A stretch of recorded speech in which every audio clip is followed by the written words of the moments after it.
Hello guys, magandang araw. So for today's video ay gagawa tayo ng steam buchi.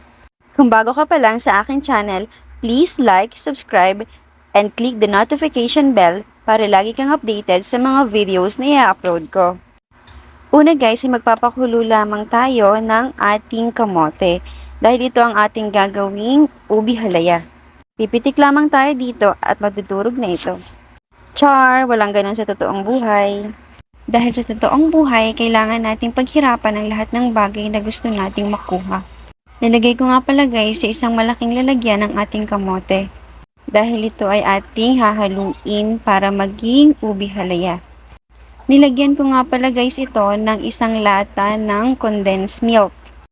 Pero depende naman sa inyo guys kung gaano katamis ang gusto ninyo sa inyong ubi halaya. Pwede rin pala kayo guys gumamit ng condensed na ube ang flavor. Para hindi nyo na kailangan gumamit ng food color. Favorite kasi namin ng bunso ko ang buchi, kaya naman naisipan ko na gumawa na lang. Kasi wala naman akong pasok ngayong araw.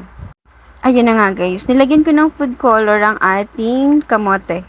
5 pesos lang to guys sa palengke.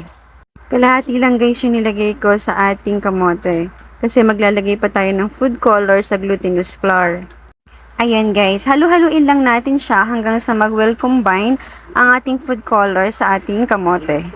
Next naman guys, ay ilalagay natin ang ating glutinous flour sa isang lalagyan. Inilagay ko na guys ang isang pack ng glutinous flour na nabili ko sa palengke. Kung hindi nyo naman itatanong guys, nabili ko lang ang glutinous flour ng 65 pesos sa palengke. Naglagay lang ako dito guys ng 3 kutsara ng asukal at saka yung food color na ubi flavor. Next guys ay maglalagay tayo ng warm water. Yes guys, warm water yung nilagay ko sa ating glutinous flour. Wala akong measurement guys sa mga ingredients na nilalagay ko sa aking mga niluluto. Tansya-tansya lang talaga guys. Konti-konti lang guys yung tubig na ilalagay natin. Ayan guys, pag ganyan na yung texture ng ating glutinous, ay lalagyan natin siya ng ating ginawang ubi halaya.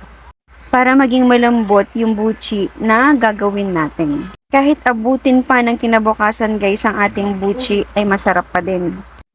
Masarap din siyang i-partner sa kape. Ay mekos-mekos lang natin to guys hanggang mag-well combine ang ating glutinous at ang ating ubi halaya. Naglagay nga din pala ako dito guys sa aking kamay ng mantika para hindi dumikit yung ating gagawing buchi.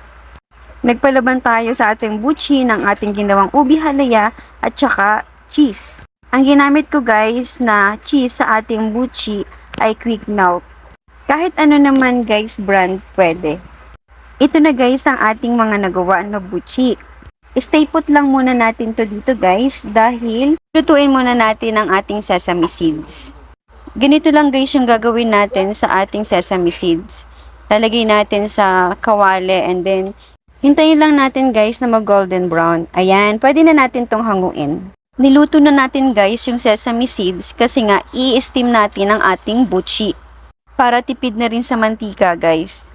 Ilalagay natin guys sa steamer ang ating buchi kapag kumukulo na ang tubig. Steam lang natin to guys ng 10 to 20 minutes. Ayan guys, luto na ang ating buchi.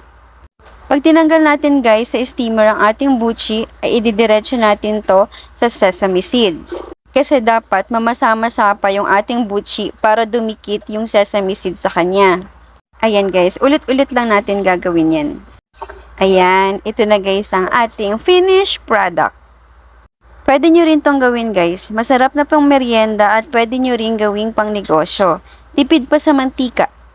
Sobrang sarap nito guys, promise. Kung bago ka pa lang sa aking channel, please like, subscribe, and click the notification bell para lagi kang updated sa mga videos na i-upload ko. Yan lang guys. Thank you for watching. Thank you Lord sa lahat ng blessings.